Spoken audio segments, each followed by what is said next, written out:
حضرت ابو ہریرہ رضی اللہ عنہ سے روایت ہے کہ رسول اللہ صلی اللہ علیہ وسلم نے فرمایا، اللہ تعالیٰ فرماتا ہے ابن آدم کا ہر عمل اسی کے لیے ہے سوائے روزے کی، وہ میرے لیے ہے اور میں ہی اس کا بدلہ دوں گا، اور روزہ ڈال ہے۔ پس جب تم میں سے کسی کے روزے کا دن ہو تو وہ نہ بیہودہ بات کہے اور نہ چلائے۔ اگر کوئی اس سے جھگڑے یا برا بلا کہے تو وہ کہہ دے میں تو روزے دار ہوں۔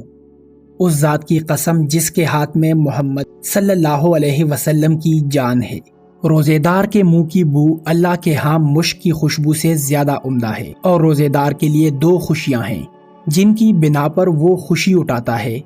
ایک تو جب روزہ افطار کرتا ہے تو اس کے افطار پر خوش ہوتا ہے، اور دوسری خوشی اس وقت ہوگی جب اپنے رب سے ملے گا تو اپنے روزے کی وجہ سے خوش ہوگا۔